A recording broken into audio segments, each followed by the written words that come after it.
Welcome to Society Moms. I'm your host, Denise Rogers, and in the studio with me today, I have award-winning blogger, author of the book, Living Happier After, Wilma Jones. Welcome to the show, Wilma. Thank you so much, Denise. I'm so excited to be here. I'm excited to have you here. Now, you and we connected through your blog, a wonderful blog that you had written about moms who were dealing with the ex and how to co-parent their children. But that's not all that you do. Your book, Living Happier After, has helped so many, both men and women, I want to stress, in getting over separation, divorce, and ending relationships. Tell me a little bit about your journey, because you were married and you lived what you've written about. Absolutely. I'm going to tell you this because I wrote the book because it was the book I needed once I got separated. I had been married for 17 years, most of which were pretty good. But toward the end, I was really unhappy and we went to counseling, did all kinds of things. I realized this was not going to work and that I had to take responsibility for my own happiness. I was one of those kinds of people who always did things for other people, expecting that they would want to do for me, you know. Had to learn the hard way that even when it's the person that you love the most in life, that's not always the way it works. So I finally made the decision after really looking at my life in a ruthlessly honest manner and said, you know, everybody in my circle is not about positivity, it's not about bringing love and light to the space.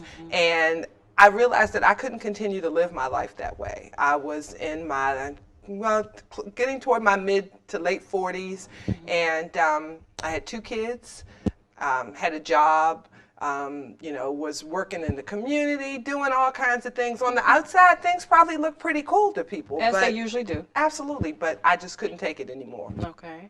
So I finally said those words and said I want a divorce. My ex could not believe it.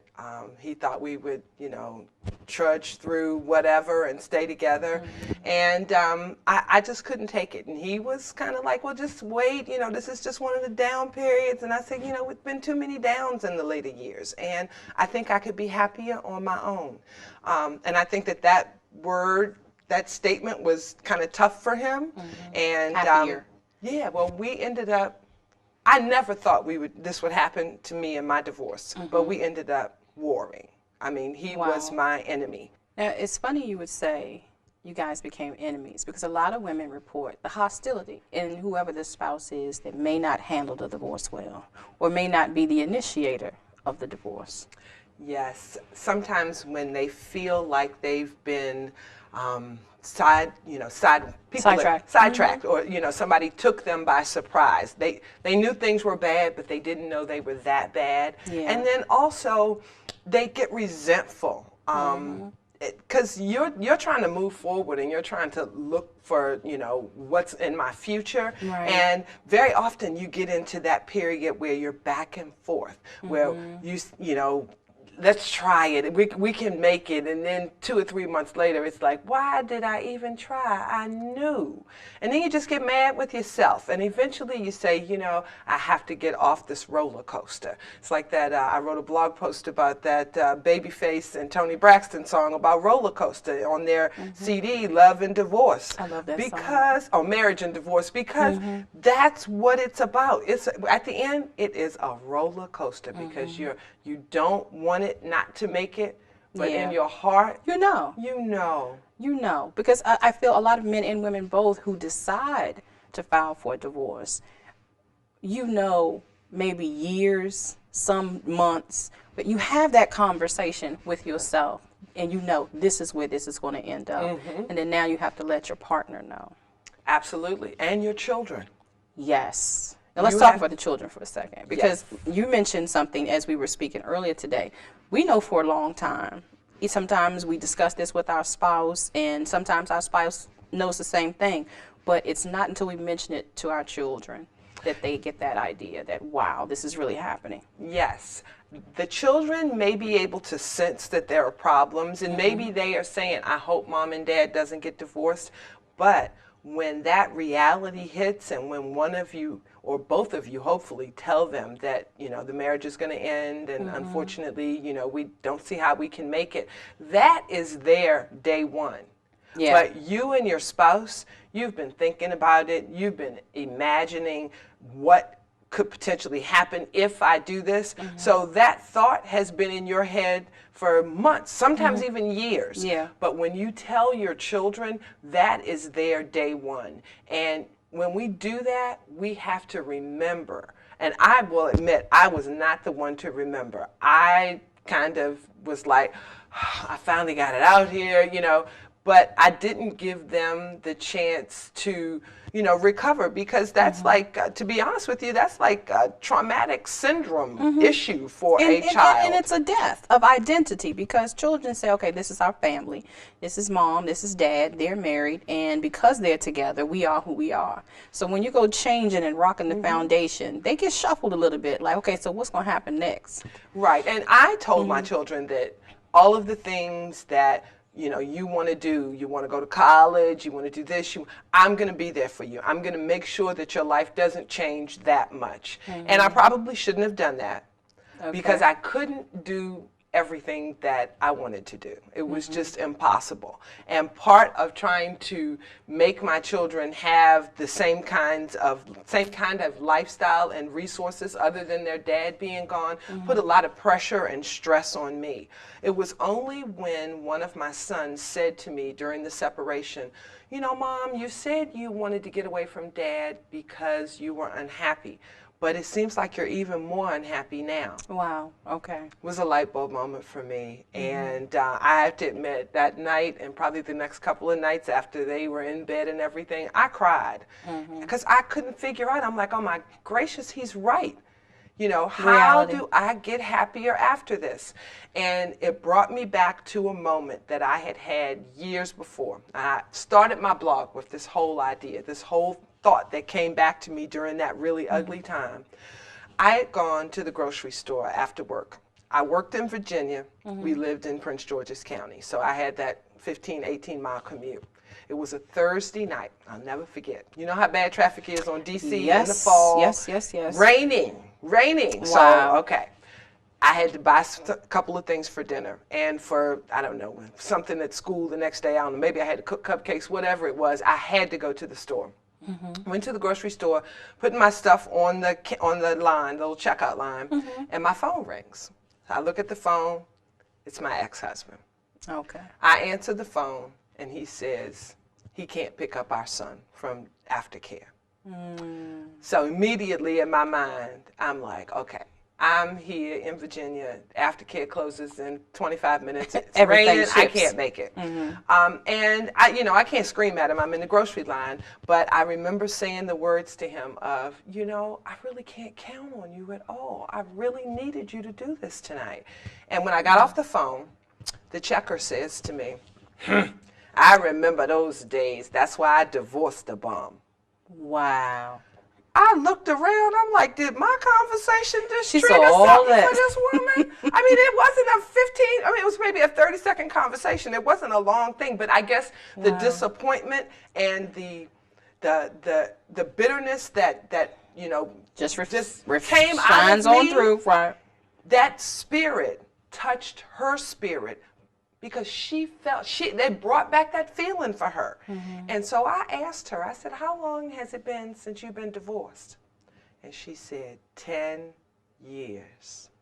10. When I laid in my bed that night and remembered that, I said, I don't want to end up like that lady. Because I could close my eyes and picture her. She just, coming out of her spirit, she was just unhappy. She was a bitter woman. And I thought to myself, you know, whether I get back together with him or not, I don't want to be bitter like that. And I remember praying, how do I not be bitter? So I started reading books. Oh, I'm the self-help. I was reading, and none of the books addressed what I was going through.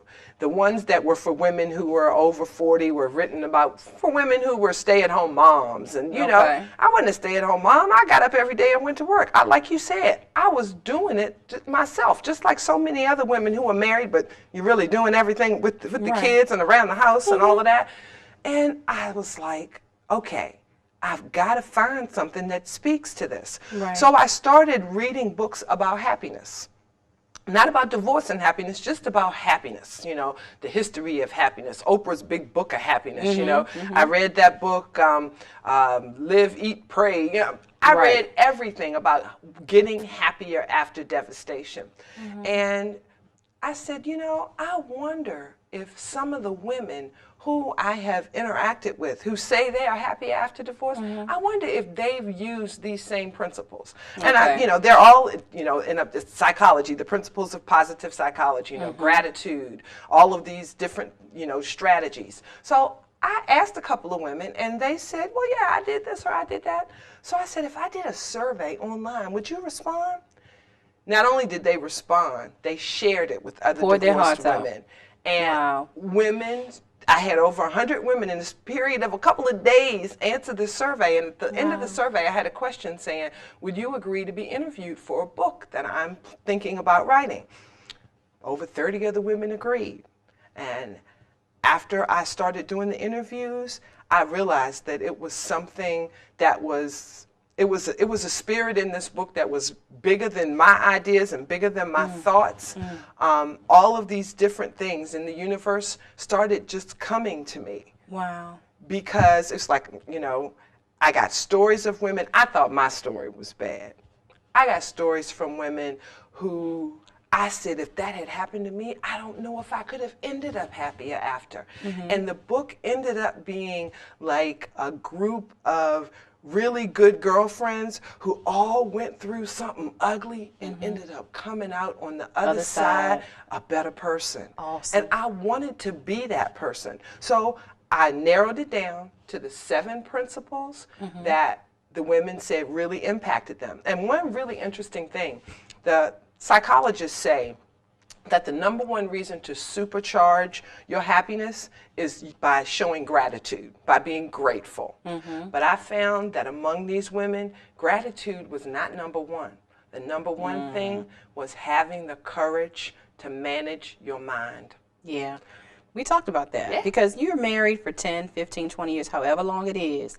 There is a cycle that you repeat daily in your marriage in order to sync those 2 lives. So you do have to reprogram yourself. And the other thing I wanted to point out is that in writing this book, there were so many similarities in these women that you guys found in each other, yet so much diversity. But in the midst of it, when you're going through it as an individual, you do feel so alienated, like you're the only one going through. Yes, you feel alone. You feel like nobody can relate. You find that your married friends, even those who you stay in touch with, the relationship shifts. Yeah. People think divorce is... It's taboo. No, but not That's only not do they supposed to think it's taboo, they think it's contagious. Absolutely. They say, because if I let that divorced person in my life in a close way, then maybe I might get divorced. Or the husbands think, I don't want my wife around her now that she's divorced because she's single. But not only that, if she start getting happy and my wife say, well, she happier than me and she ain't got to pick up his drawers, then maybe they'll start thinking about it. So for a lot of reasons, whether they're real or whether they're imaginary, when you get divorced or when you get separated and people see you're heading toward divorce, they don't want you in their life the same way you were when they were married. This is true. Because you've shifted. So you also find those people, though, who feel like, ooh, she in my club now because her heart's been broken. And you got to watch those people, too, because those are the people who will have you, they call them negative Nellies, you know. Yeah. They'll have you saying, well, he did this, he doesn't deserve that, and you right for doing this. And, you know, they want you to keep that dysfunction going. And co-sign their issues. Yeah, because they having those same issues, so they want you to join their pity party. Absolutely. And it is so hard to resist that. And sometimes those people are your sister or your mother.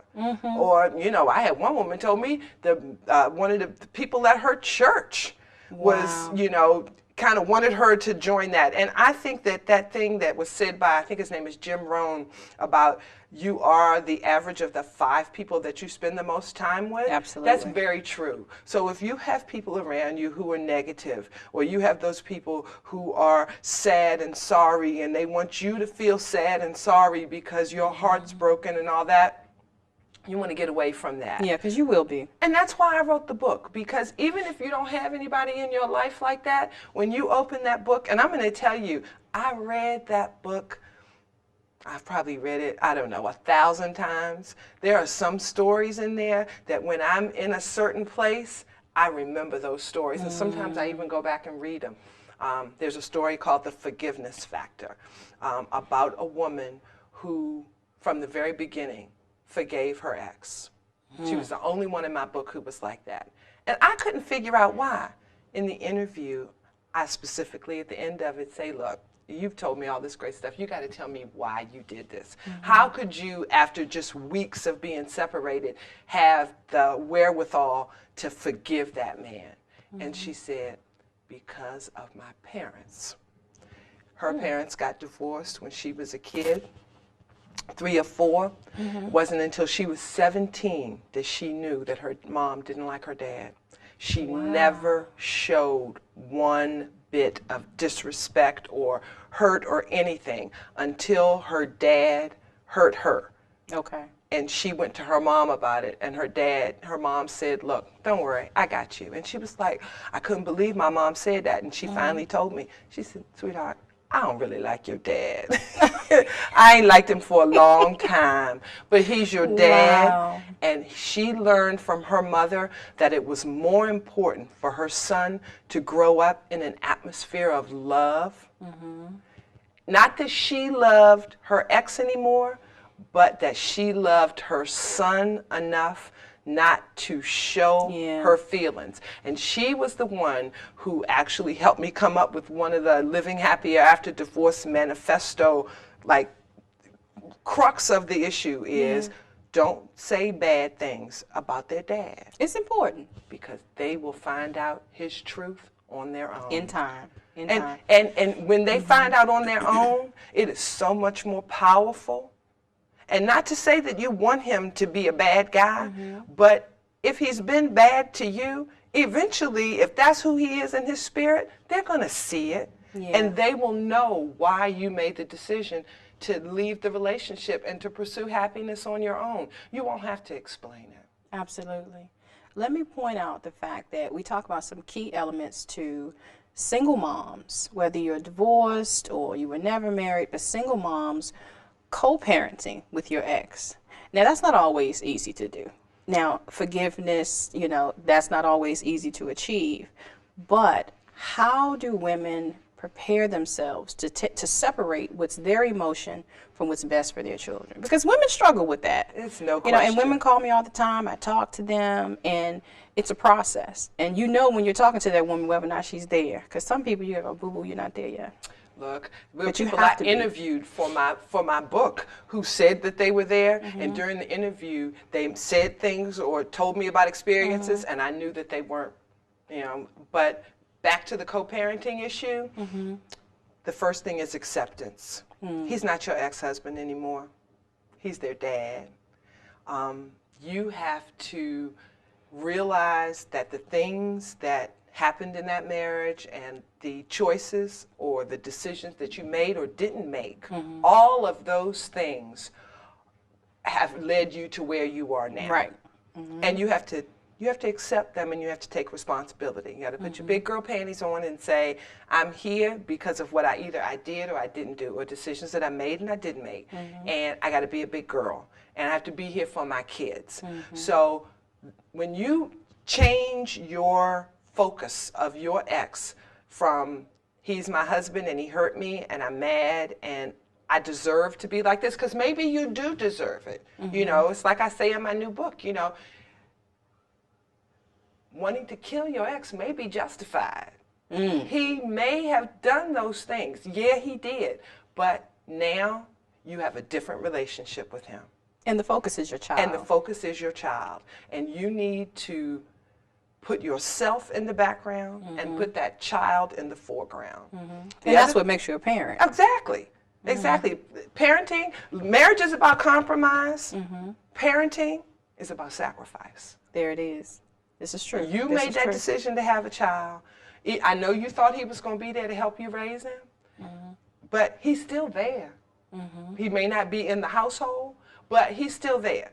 Now, sometimes they don't want to be there and they pull out, but that's one of the things I learned from some really wise people is if you feel like things are starting to break down and you think it might happen, start in getting those people in your life who can be a mentor for your kids. Support systems. Yeah, you know, it takes a village. You know, whether they're your brothers, your uncles, whether they're the sports coach, whether they're the Sunday school teacher at church, whether they're the choir director. Have someone that your child trusts and can speak to that is, you know, whether it's a boy and whether you have a son and it's another man who can be a mentor to your boy, or somebody just, you know, maybe it's your sister that your daughter can talk to. It's difficult to be a single mom. I think it's impossible to do it without some support. I agree. And not saying money or anything, but people who can spend time with your kid and who can be another ear. And not only for the kid, but also for you. Because maybe your sister can come back and say, you know, Denise, your daughter is upset because of A, B, C, D, and she's not going to tell you, but I thought you needed to know. Absolutely. Because kids need another reference point. They don't tell us everything. And the way they hear things can be very different from how mommy says it to how maybe Aunt Shanita says it or Uncle Anthony says it. It's the same principle, but they need to hear things differently and through people that you trust. Absolutely. I agree. Absolutely. And the thing is that maybe you say it. But when they hear it, somebody else say it, and then they hear somebody else say it, and they hear somebody else say it, they say, oh, maybe mom's got a point. Because they're looking at you, to be very honest with you, a little jaded.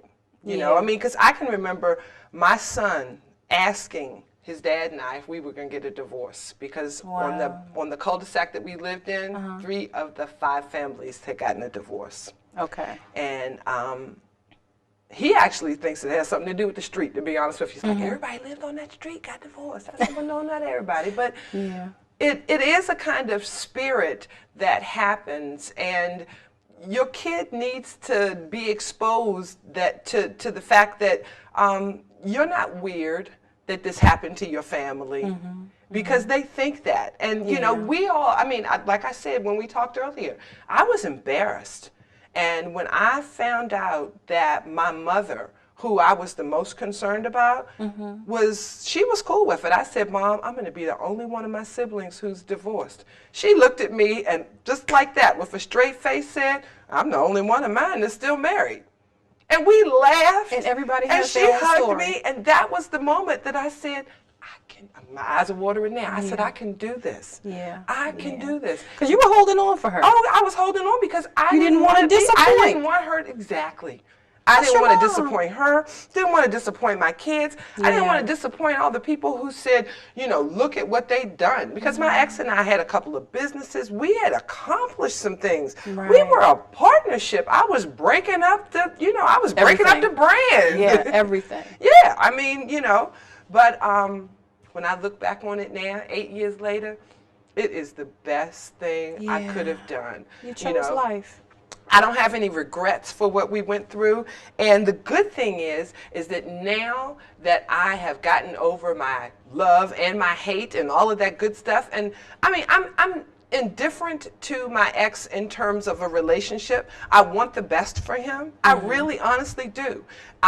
When I see him with his girlfriend, it does not bother me because I know my time with him is over. The time and space that we had was something only we could have created together. And the memories, I mean, like people burn their pictures. I don't want to look at them pictures right now, but I figure when I get about 80 or so, I might want to look at them. That's your life. Yeah. This is someone that you chose. This was a product of your conscious decision in a different time in your life. It was good. There were good memories, and out of it came your beautiful children. Absolutely. And I had experiences and learned things and went to places that never would have been exactly like that if he wasn't a part of my life. So Wow. I'm not going to hate on him.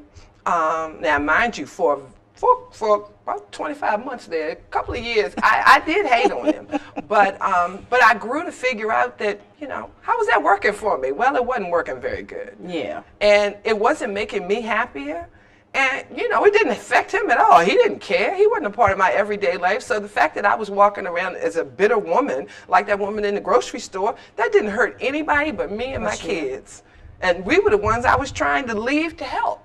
So that was when I figured I needed to change this. And literally, the more that I put these principles into action, the better things happen to me. I mean, Right. And it's funny because when I blog now, when I blog about something that I say, this is kind of personal. Maybe I shouldn't blog about this.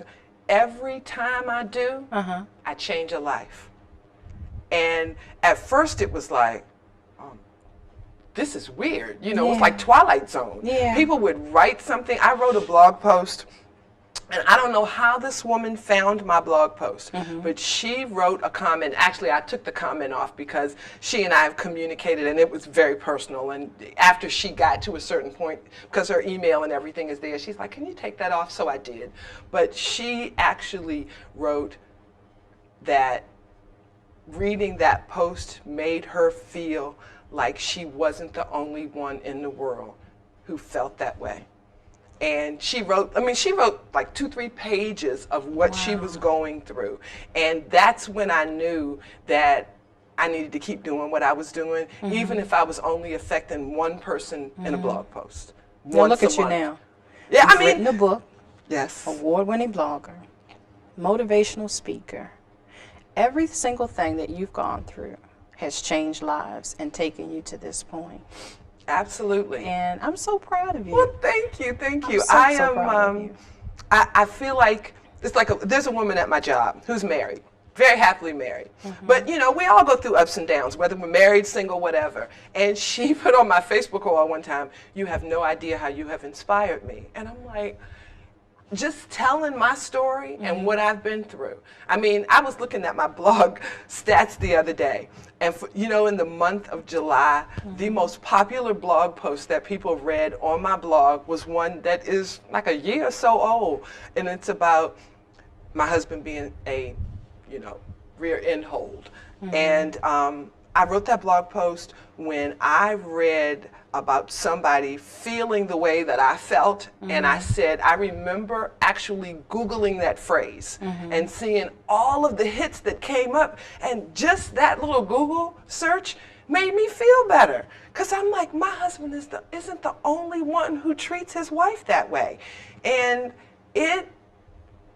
being able to share and let somebody else know that you have walked that path and see where I am now, boo, you can do it too. Because if somebody hadn't done it for me, I wouldn't be where I am.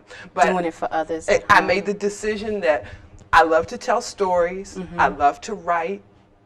And, a million people blogging. Why can't I start my own blog? Now, it's grown into something that's more than I ever expected, but it has grown in a way, in a manner that I believe God wanted it to grow, because the different people that He's brought into my life and the people that I have touched has all been part of His plan, in my opinion. I don't think that God wants people to get divorced, but I know God wants people to be happy.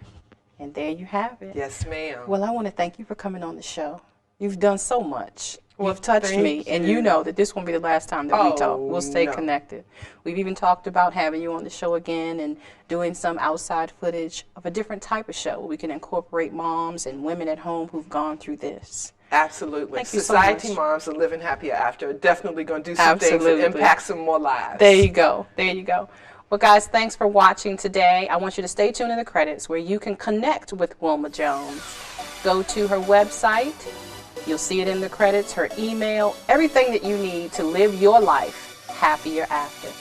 We'll see you next week, and remember to take care of you.